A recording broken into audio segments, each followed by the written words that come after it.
Stoa is a digital campfire where we cohere in dialogue about what matters most at the knife's edge of what's happening now.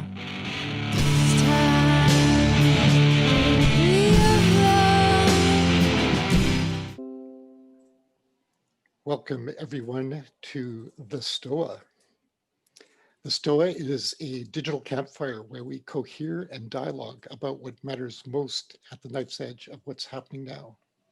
I'm your host, Dave McFadgen, and I'm really excited to introduce Howard Bloom to the Stoa. Howard has been one of my favorite authors since I read his book, The Lucifer Principle, back in the 90s. And it remains one of my most influential books I've ever read. I just discovered the field of memetics at the time. So the study of memes or mind viruses. And the Lucifer Principle was about how memes turn individual humans into superorganisms and how they compete for power and influence and resources. So it's not really a stretch to identify superorganisms with cultures and these conflicts with wars, which means that Howard was writing about the culture wars way before it was cool. Since then, so the Lucifer Principle was just the first of many books that he wrote to develop his theory of mass behavior. So following the Lucifer Principle, there was the God problem, which talks about the birth of the first atoms. And then the Global Brain explains the evolution of multicellular beings. And the Genius of the Beast, a radical revision of capitalism, is about the form of mass behavior that we call the economy, about the exuberant mass creativity we call Western civilization. His most recent two books were more autobiographical in nature, I noticed. One about how Howard accidentally invented the 60s by being involved in the early hippie movement. And all this time, like right up until then, I kind of viewed Howard as a scientist. So when I read Einstein, Michael Jackson, I was really blown away by his amazing career in music. Like just reading some of the icons that he worked with. He was involved as a publicist for Prince, Michael Jackson, Bob Marley, Bette Midler, Billy Joel, Paul Simon, Billy Idol, Peter Gabriel, David Byrne, John Mellencamp, Queen, Kiss, Aerosmith, AC/DC, and of course, Joan Jett, who wrote the foreword to his book, and that's who we were listening to when you all came in. And just last year, Howard was the subject of a documentary. So I just wanted to play the trailer for that to give you an idea of who we get to talk to tonight. So if you could just give me a second to share my screen.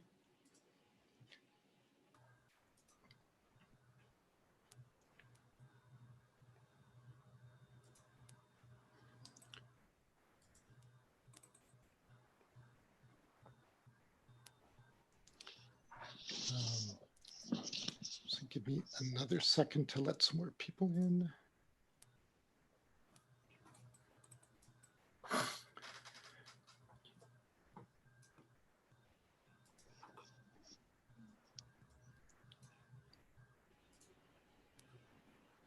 All right, give me a thumbs up if you can see the screen. Great. On tonight's show, you'll meet an extraordinary character.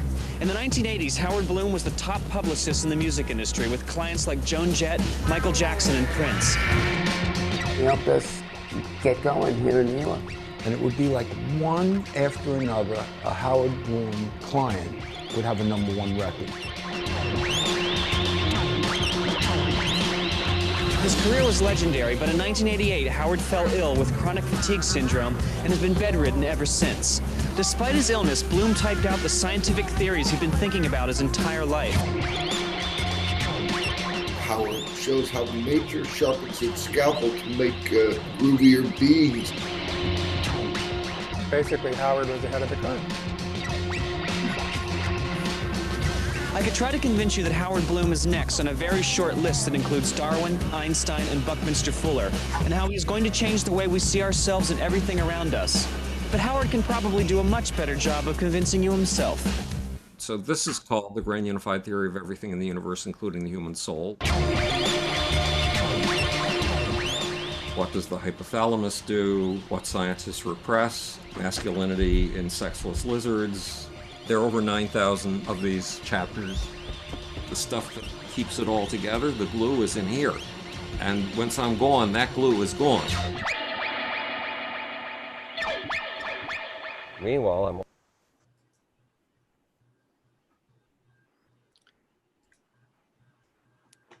All right. We're back.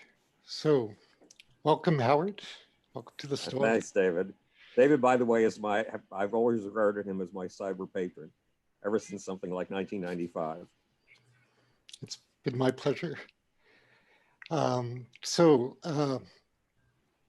You've written about like the birth of the universe right from the Big Bang, the evolution of life. What does this have to do with the search for the human soul in the power pits of rock and roll? What is your grand unified theory? Well, the search for the gods within. Okay, let me give it to you autobiographically.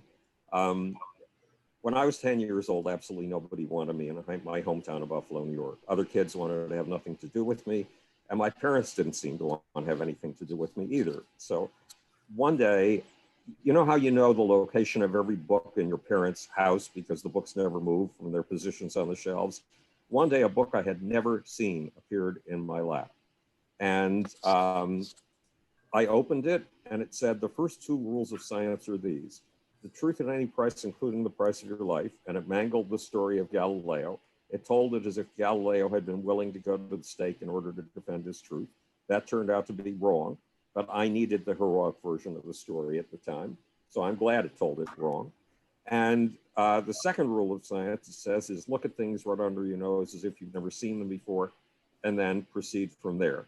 Look for things that everybody that around you take for granted, and then you take for granted too, things that are invisible to you, and bring them into the realm of visibility. And it gave the example of Anton von Leeuwenhoek, who invented the microscope and looked at pond water and discovered it was filled with an entire realm of animals with which we've shared this planet for as long as we've been around.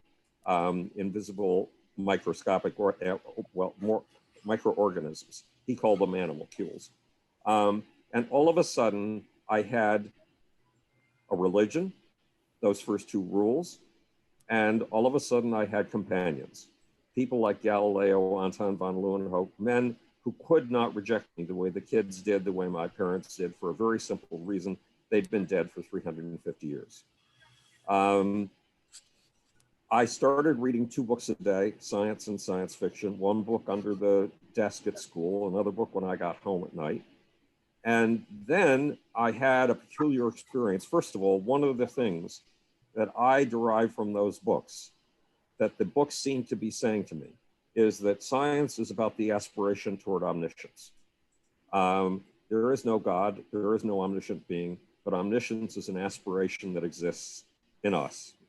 And as science people, it is our job to look at even the most overlooked phenomena and to bring them into the world of science. So when I was 12, I realized, probably after reading Bertrand Russell, that I was an atheist.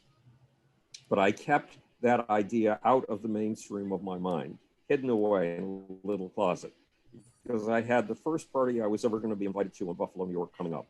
It was my bar mitzvah, and there were going to be presents. So I did the bar mitzvah. The rabbi called me the voice, which was very sweet of him. I spent 2 months writing thank you notes to all the people who had sent me presents. The stash of presents was enormous. And then in September, I was finally free to call myself an atheist. But there was one small problem. In the Jewish calendar, September is very important because the high holidays, the most important days of the Jewish year, take place in September. Now, my parents were not religious. My parents were not observant. They very seldom went to a synagogue unless a friend's kid was having a bar mitzvah. But when it came to the high holidays, there was a ferocity in their desire to get me to the synagogue, whether I was an atheist or not. So they got me in a suit.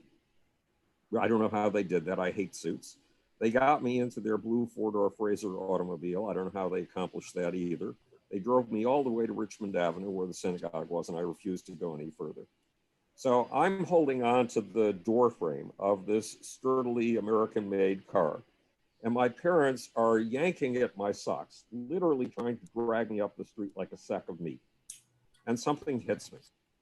Galileo made his discoveries by taking a brand new instrument that had been developed for military purposes, a tube with a lens on this end and a lens on that end. It was used for looking over the horizon, so you could see the troops of the Spanish. It was developed in Holland, so Holland's arch enemies were the Spanish. And this was developed so you could see the Spanish long before they realized you had seen them. Galileo had the audacity to take this instrument that was designed for horizontal viewing and turn it up at the sky.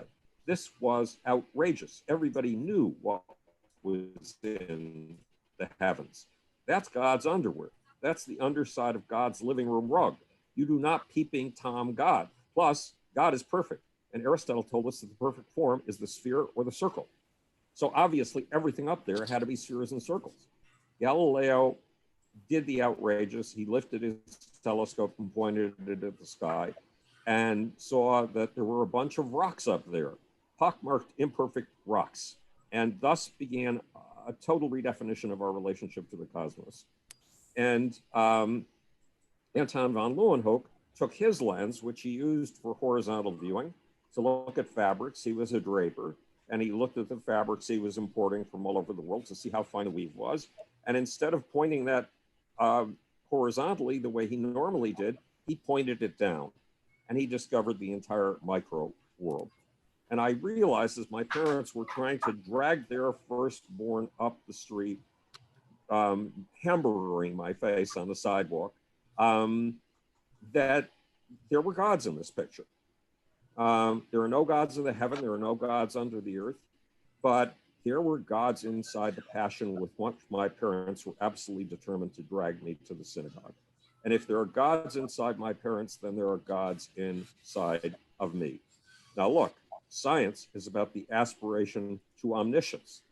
The second rule of science is look at things right under your nose as if you've never seen them before, especially the things that other people overlook and take for granted.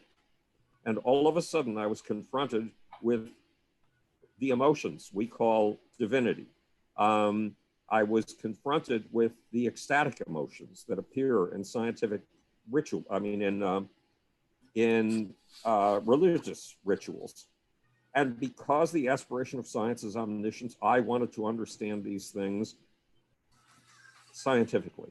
Not just scientifically, there's a term I wouldn't discover it until many, many decades later, from Robin Fox, who founded the anthropology department at Rutgers University. It's called participant observer science.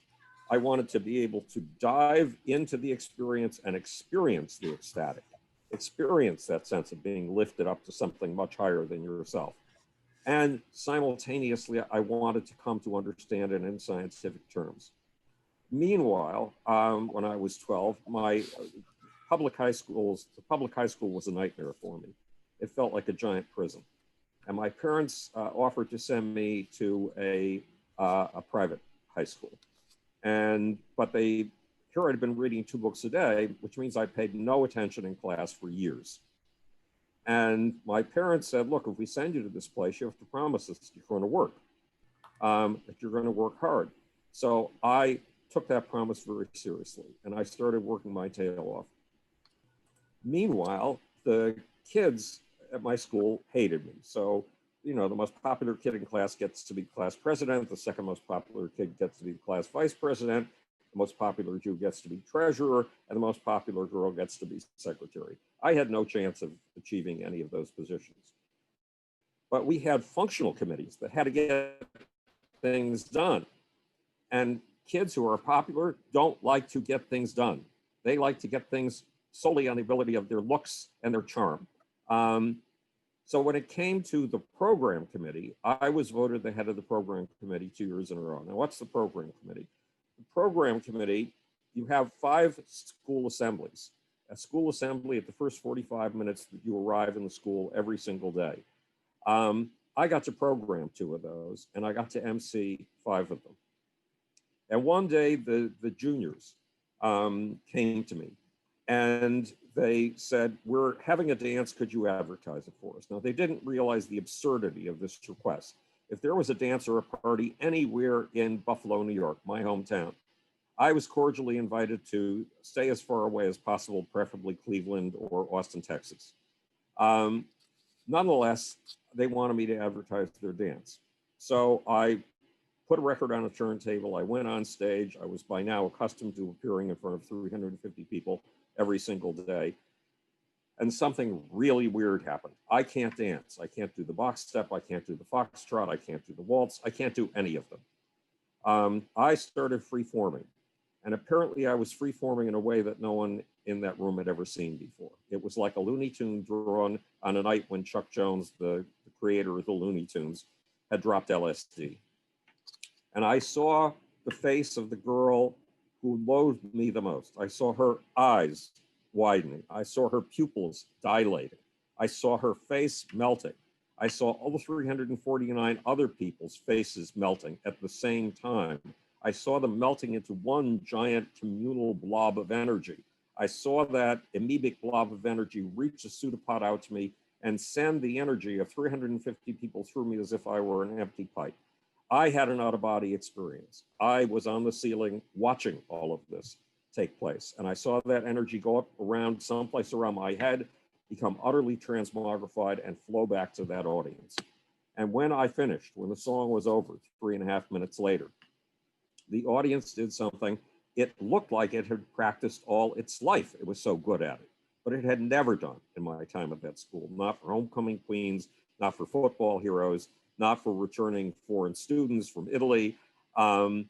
It surged down to the foot of the stage. It picked me up on its shoulders and it carried me out of the auditorium and carried me all the way up the walkway to the building where we had classes. So all of a sudden, the ecstatic experience that I had been pursuing for scientific purposes and personal purposes since I was 12 years old had hit me over the head and carried me utterly away. And it became my key to understanding people like Michael Jackson, Prince, Bob Marley, Bette Midler, et cetera. Meanwhile, back when I was 12, and my parents sent me for an interview with the headmaster of this school, I walked into his office and I said, I will only come to your school on the following terms. And I said, first, you have to teach me Russian because Russia is going to be an important country in the next few decades.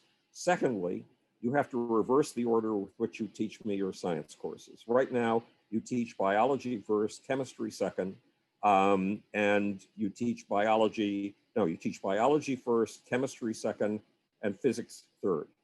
You have to reverse that order. I want physics first, so that you would teach me the origins of the first elementary particles. Teach me about the Big Bang. By the way, the Big Bang was extremely controversial at that point. Fred Hoyle, the guy who was behind steady state theory of the universe, thought that that was the year he would knock Big Bang out of existence forever. Big Bang theory. So I want you to teach me physics, you teach me the Big Bang and the origin of the first particles.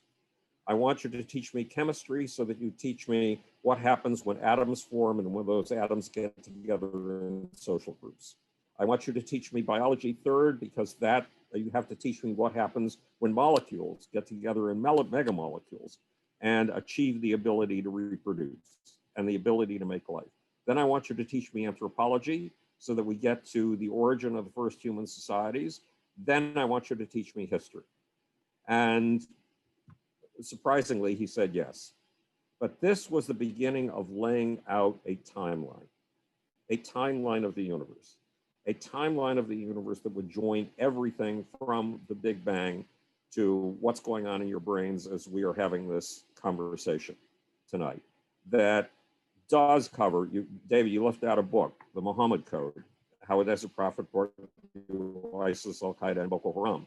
What do all of these books have in common? Yes, the God problem talks about the origins of the universe and something I call corollary generator theory, a theory of how the universe unfolds. And the Lucifer principle talks about the biological origins of evil. And the genius of the beast talks about the mass. Well, let me go back a second. I have told people for many years, trying to capture what the hell it is that I do, that my field is mass behavior, from the mass behavior of quarks to the mass behavior of human beings. Well, The Muhammad Code is one of the most astonishing manifestations of group behavior in the history of this planet. It fashioned a religion that gained an empire 7 times the size or 11 times the size of the conquest of Alexander the Great, 5 times the size of the Roman Empire, and 7 times the size of the United States. Nothing else like it has ever happened. If you don't understand it, you don't understand mass behavior. And the genius of the beast was about economies. Economies are an extraordinary form of mass behavior that show primal patterns that you can trace all the way back to bacteria. And if you choose, you can prove that you can trace those patterns back to the formation of the first galaxies. So what is the grand unified theory of everything in the universe, including sex violence and the human soul? It is based on that timeline approach that puts everything from the ecstasies of St. Teresa and the poetry of T.S. Eliot to the Big Bang, the origin of the first quarks, the origin of the first galaxies, the origin of the first stars, the origin of the first atoms, and the origin of the first nuclei or the first molecules, all the way up to what's going on right now. And it has certain basic principles. One of them is, this is a cosmos of the supersized surprise.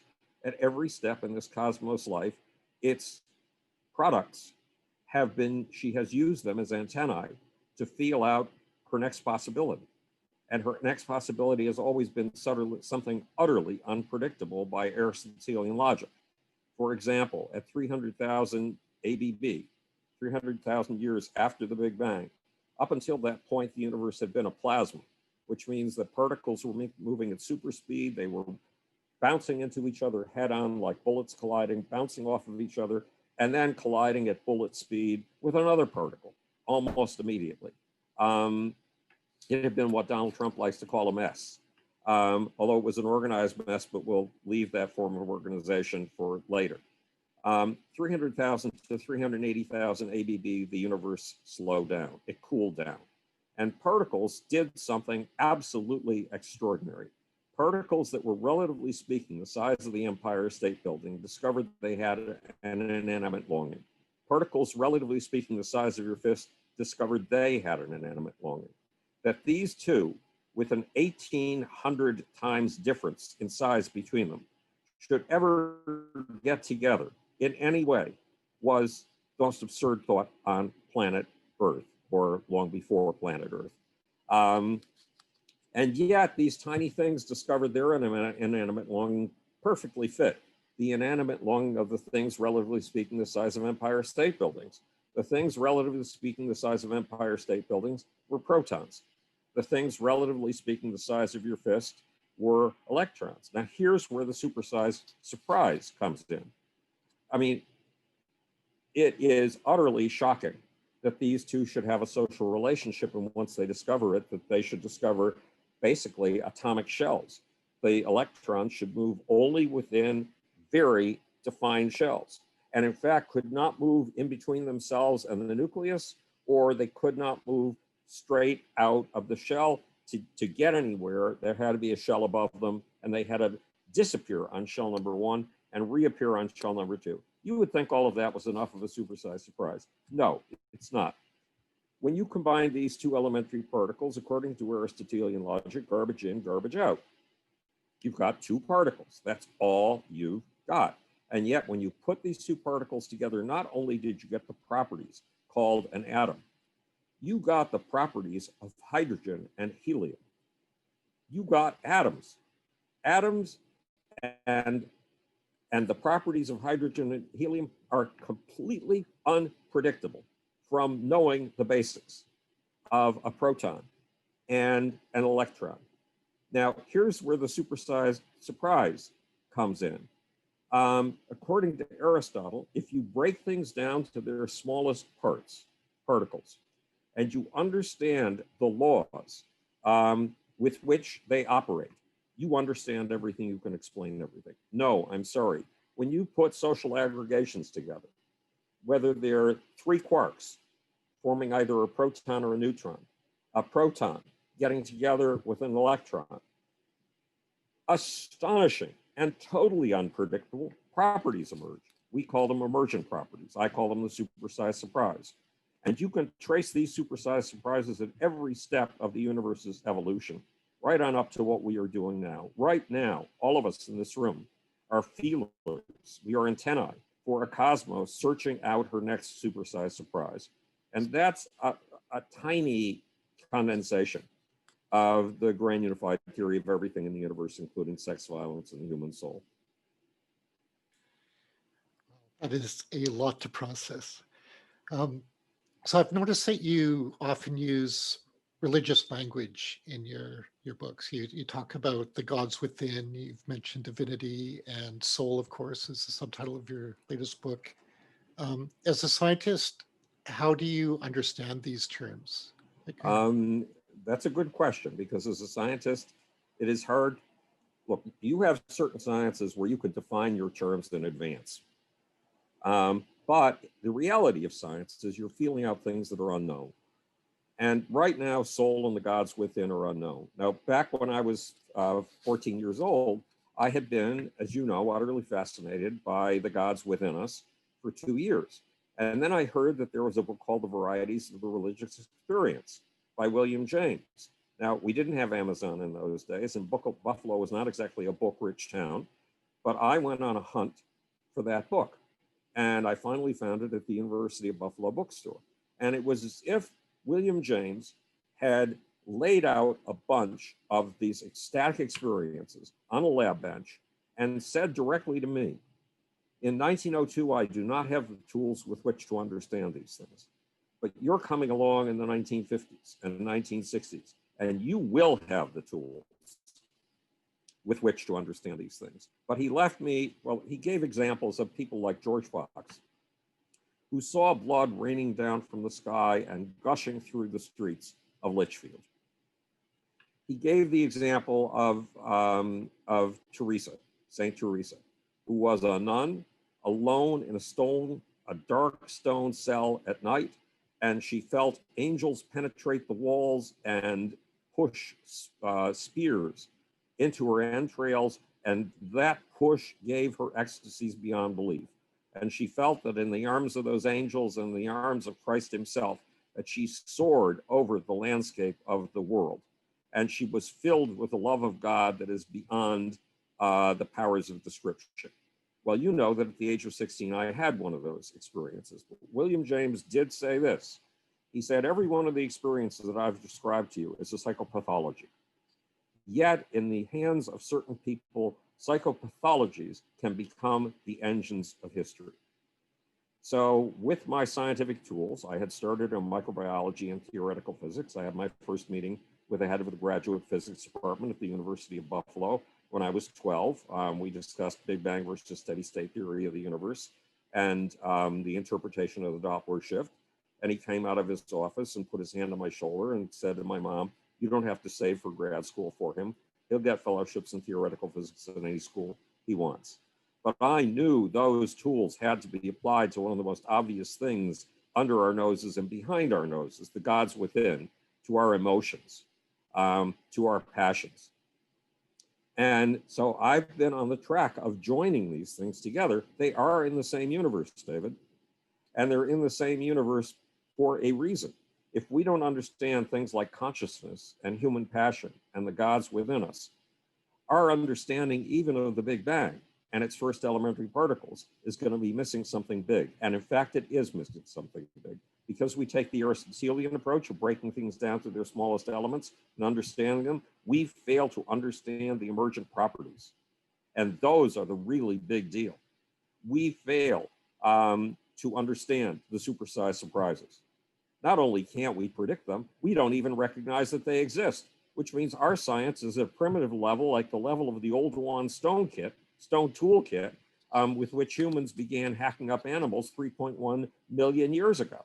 It's time for us to get a science that also can comprehend the supersized surprise. And one of those supersized surprises is whatever the hell it is, that the ecstatic experience, the sense of being caught up in something larger than yourself, the experience that I described on stage at the Park School of Buffalo, the experiences of that kind that hit Michael Jackson, that hit Prince, that hit John Mellencamp, that hit my artists, and were the core of their art.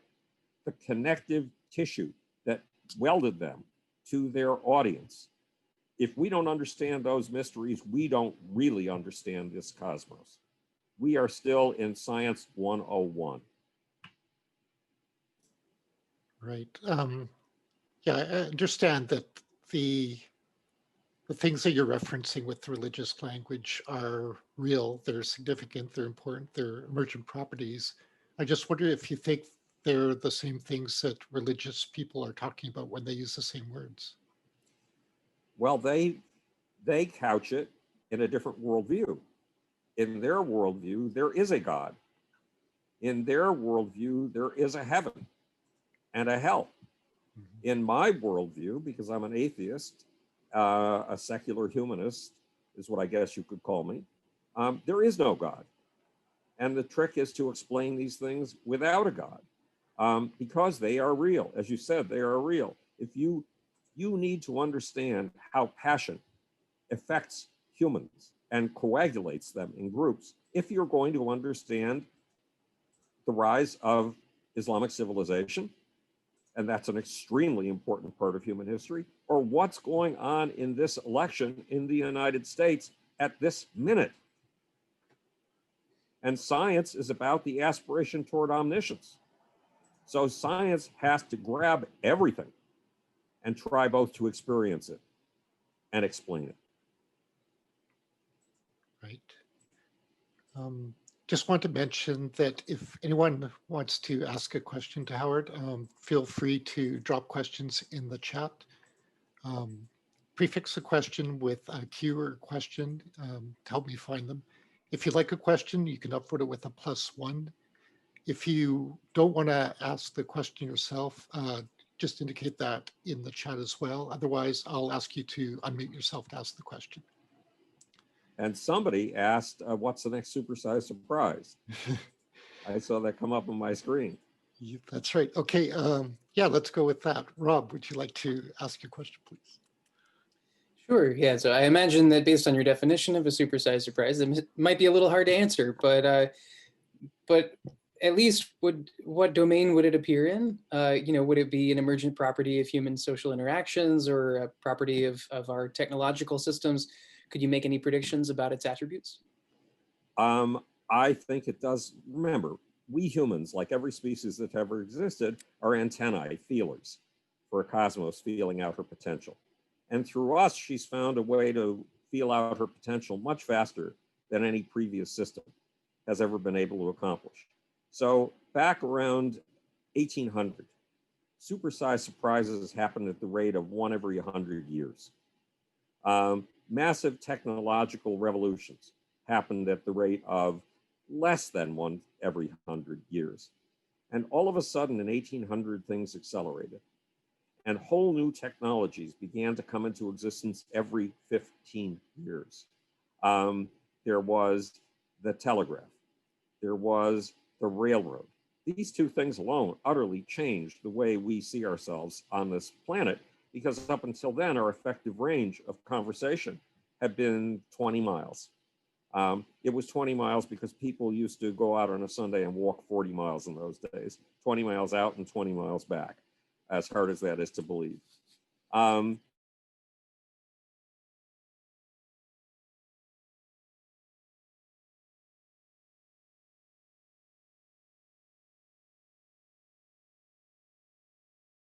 Just for pleasure. But all of a sudden, these that were far, far apart. The railroad, an expert said. Sorry, Howard, you froze for a few seconds there. Can you repeat the last 10 seconds or so? Okay, so the railroad. For the telegraph, once there was were transcontinental and transoceanic cables, made it possible for you to communicate with people thousands of miles away.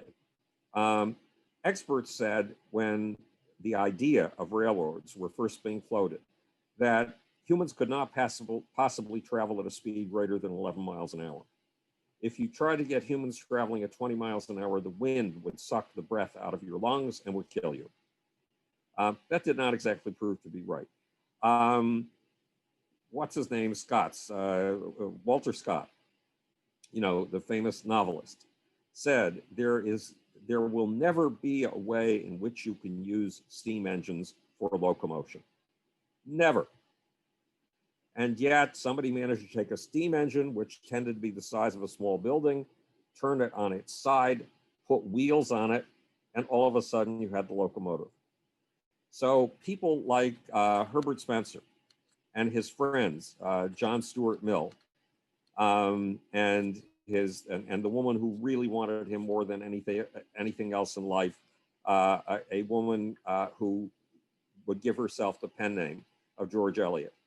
These people could get on a train on a Sunday, travel 40 miles, and then walk in that neighborhood 40 miles distant from them. This changed the relationship between humans and their sense of a planet dramatically. Now we have those changes every 5 years. And remember the second rule of science. Look at things right under your nose as if you have never seen them before, and then proceed from there. Look for the things that are invisible to you, the things that you and everybody around you take for granted, and then proceed from there. These massive, what Ray Kurzweil would call singularities, are happening every 5 years, and we're simply adapting as if they're not happening at all. And they're happening with the introduction of things like the personal computer in the early 1980s, the internet, which actually started in the 1970s. I got access to it in 1983 and have been on it ever since. The search engine, the World Wide Web, all of these things, Wikipedia, all of these things are things we take for granted. And yet they are changing the very nature of what it means to be a human being. When I first met Elon Musk in 2005, and he had never flown anything, and the people at NASA were laughing at him, he said, when I got out of college, I asked myself, what 3 things would do the most to change humanity in my lifetime? And his answer to that question was the internet, alternative energy, and space. So he went into the internet business and, helped build PayPal, and then made between $800 million and $1 billion when he sold his share. Skipped over number 2, alternative energy, although he's been working steadily on that for years without a lot of publicity, and went to number 3, rocketry, getting humans beyond the gravity well.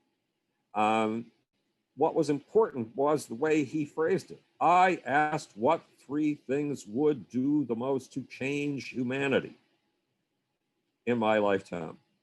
We're like gyroscopes. A gyroscope maintains its position no matter what you try to do to disturb it. And we have a gyroscopic sense of what it means to be a human being. And we absorb all of these shape shocks, all of these supersized surprises, hitting us right and left, and we normalize them somehow. And then we sit down and we read Plato, and we imagine that he had a mind exactly like ours, and that he's talking directly to us. Or St. Augustine, who's so contemporary in the way he writes that it defies belief. No, they lived in an utterly different perceptual cosmos than we do, and the cosmos we live in contains humans like you and me, who have broken so many of nature's rules and do it so much every day that it utterly defies belief. For example, in the morning, you wake up, you swing your feet off the bed, and you put your feet on the floor, and then you stand up. I have a line, nature loves those who oppose her most. You've just said fuck you to nature. Nature's most basic law is gravity. Then there are her laws of physics, which say if you stand a pencil on its end, it's going to fall over. And you've just done the pencil on its end act. Not only have you defied gravity by standing up instead of laying there limply like a jellyfish on a mattress all day, you have done it with a software system. The vestibular part of your brain handles balance and manages to pull off the pencil on its point trick.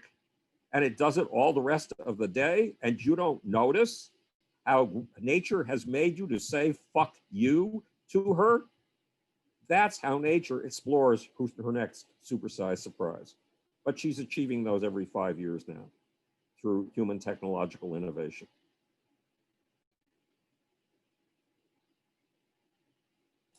Thank you, Howard. I've got a question from Anjan.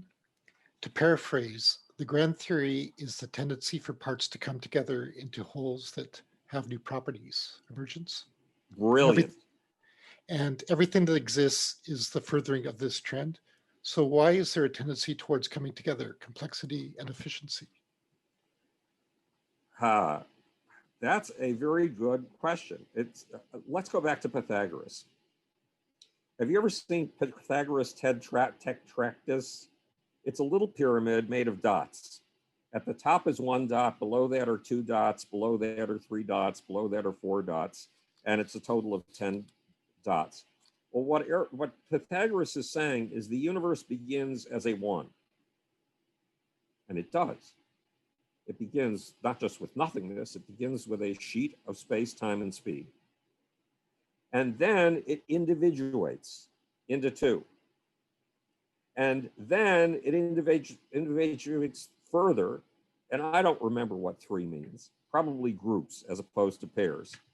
One way or the other, this cosmos, if our theories of the Big Bang are correct, started as a singularity, a singleness that differentiated into space, time, and speed. Giant supersized surprises. If you and I had been sitting at a coffee table before the beginning of the universe, and you had predicted that a dot infinitely smaller than a dot not far away from us would suddenly burst open like a flower and produce time, space, and speed, I would say you were crazy. Time is simply too bizarre a concept to ever exist. So is space. And speed is the product of time and space. So it's totally whacked out too. And all of a sudden it would be there. And then you would make another bizarre prediction, because I'm the crusty old fart and don't believe in these things. And you would say, I predict that at any 10 to the minus 3 seconds of a sliver of a second now, that spreading sheet of time, space, and speed is going to precipitate the way a rain cloud precipitates in drops of rain. And it's going to precipitate with the very first things. And I would say, you must be crazy. There are no things. This place is called a no thing, a nothing. Don't you understand that? And how are you going to add time and space and speed to each other? All you're going to end up with is time, space, and speed. And I would be dead wrong. Because there before our eyes would be a blizzard of quarks. And then there's another prediction of our scientific assumptions these days, some of which are dead wrong. And it's stochasticity, randomness. If a gazillion particles were going to precipitate at exactly the same time from exactly the same sheet of space, time, and speed, they should have a gazillion different properties. None of them should be alike. That's a stochastic universe. That's a random universe. But this universe is not stochastic. Why? Because it's all been birthed by that tiny seed at the beginning of singularity, of oneness. And it turns out there are only 16 different kinds of quarks. 16 different kinds in a universe of gazillions of identical copies of each? You must be kidding me. No, this is not a monkeys at 6 typewriters universe, accidentally pecking out the works of Shakespeare. This is a universe working out the implicate properties, the implications of what she's derived so far from the first starting rules of the cosmos in that tiny little singularity. And those first rules probably include things like opposites are joined at the hip,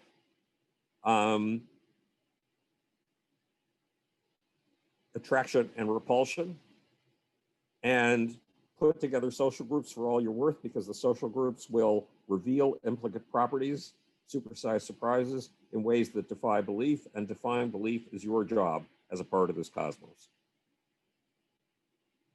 Does that at all answer the question? That was amazing. Thank you.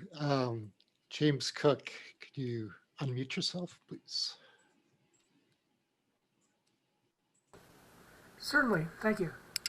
You want me to read my question? There were just two basically two contradictory statements that science is omniscient or will be an omniscient is the sense I understood, and that we understand science under Science 101, which is kind of more something I would be able to get behind. So which is your belief, Howard? My belief is that science contains the aspiration toward omniscience. Omniscience is something we can chase for the rest of our lives and never get to. Omniscience is something that the human race can continue to chase after for the next 200 generations and never achieve, because the universe is constantly complexifying. We are helping it do that, among other things. And catching up with that complexification process would be very difficult. But that is our mission. That is what we need to attempt. So you see that as a singularity that we are trying to achieve. Well, it's not a singularity, it's a continuous process. But it's a continuous process we have to throw ourselves into with all our hearts, souls, and brains. So it's a destiny. Yeah, it's a destiny, except destiny is what you feel inside of you that you make happen, not that makes you happen, even though it does drive you. Okay, So, thank you, in answer to that question, well, I just want to read something if I can find it here and not lose where we are. Here we go. I want to read you the favorite of the epigrams that I've written, and it addresses these questions. It says, since there is no God, it is our job to do his work. God is not a being, he is an aspiration, a gift, a vision, a goal to seek.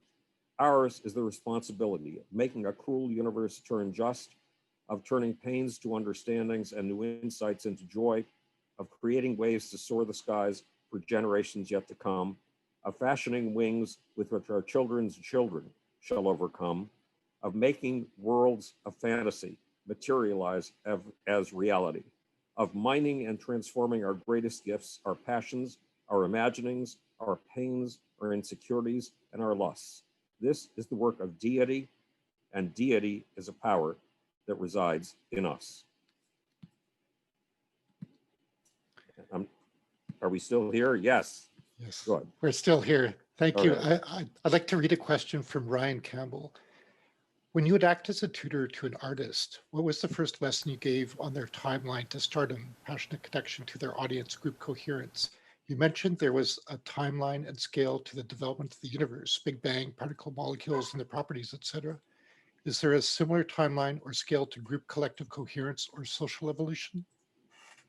That's a very good question. The first lesson I gave was when, imagine you came to me as a potential client. And the first thing I said to you was, if you expect me to fashion an artificial mask, an image, and sit back like a guy in a plaid suit, flicking his cigar, and say, kid, with this image, I'm going to make you a star. I'm going to send you to my best competitor. If you're going to work with me, you have to understand that music is not an exchange of plastic, pieces of plastic. It is not an exchange of money. It is not an exchange of downloads. It is an exchange of human soul. And if you work with me, my job is going to be to find the gods inside of you. And what do I mean by that? You're on deadline to turn in an album. You have 2 more songs to write. You sit down at 2 o'clock in the afternoon in front of a blank computer screen or a blank piece of paper. You know you cannot possibly write a lyric. You wonder how you've ever been able to write a lyric in your life. And on a reasonably good day, by 4 o'clock in the afternoon, there's a lyric in front of you. And on an unreasonably good day, maybe once or twice in your life, that lyric feels so perfect that it feels it wrote itself through you. My job is to find the gods inside of you that wrote that lyric. And you go on stage and you see the pupils of the audience dilating, you see their eyes widening, you see them melting into that amoebic blob that I talked about before. You have an out-of-body experience. That amoebic blob reaches a tunnel of energy out to you, fills you like a pipe, goes up around your head, and is transmogrified and goes back through them again. My job is to find the gods who danced you like a marionette for 70 minutes on stage while you were going through that continuous feedback loop. So that is the first lesson. And that's what I did for my clients to the best of my abilities. I've got a whole chapter in Einstein, Michael Jackson, and Me, A Search for Soul and Power Pits of Rock and Roll on my failures. Because I had a lot of successes, but there were a lot of things that I just couldn't do. I couldn't comprehend. I mean, for example, Kenny Loggins. Kenny Loggins is one of the sweetest vocalists on the face of planet Earth. His songs and his singing are absolutely amazing. So Kenny wanted me to work with him. I got him to send me all of his lyrics, all his upcoming album, everything. I went and got all the clippings with all the interviews he'd ever done. And I studied him for a month. And he was a puzzle to me. I could not figure out what the hell was going on in the lyrics to his upcoming album. And then one day it hit me. And I rearranged those lyrics like jigsaw puzzle pieces and had a picture of what was going on. So I headed out to Santa Barbara to have brunch with Kenny Loggins. And I won't tell you the John Denver adventure that I had on the way. But at any rate, I got there and I said, Kenny, it looks to me in these lyrics as if there's a woman who towers over you like a giant, who threatens the annihilation of your individuality, and you want to get into the fastest car you can possibly find, preferably a Lamborghini, and leave this woman at the rate of 200 miles an hour. And Kenny's face went through something strange. His jaw dropped and he got angry. And he said, who the hell has been telling you about my marriage? So I could not talk about the gods inside that were speaking through Kenny Loggins' lyrics because they were intruding on a personal space. So my technique did not always work. But that was lesson number one anyway. Wonderful. DP, do you have a question? Yeah, can you hear me? Yes. Yep. So my question, I'm curious what you think, like what does it say about the universe that it should be one that happens to value the creation of supersized surprises? Well, I haven't thought of it that way because I've imagined that every universe values the creation of supersized surprises. But, you know, Lee Slack, is that his name? He's there is an astronomer at the Perimeter Institute in Canada who has written about the evolution of the cosmos and says there are special things about this cosmos in its competition with other cosmoses. And if indeed there are different qualities to different cosmoses, a cosmos that values supersized surprises, in fact, that is driven inevitably toward them, just can't stop herself from producing them, has got, I would think, a competitive edge if it's in a world of other cosmoses.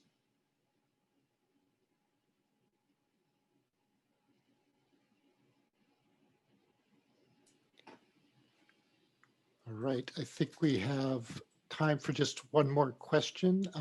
Keith, are you there? Yeah, it's great to be here. Howard, I'm wondering what you make of the problem of dualism, and I've thrown in some other things. I'm really curious about I really liked your book, Global Brain, and I majored in neuroscience myself, and so I've been thinking a lot about the nature of consciousness and how it relates to physical reality.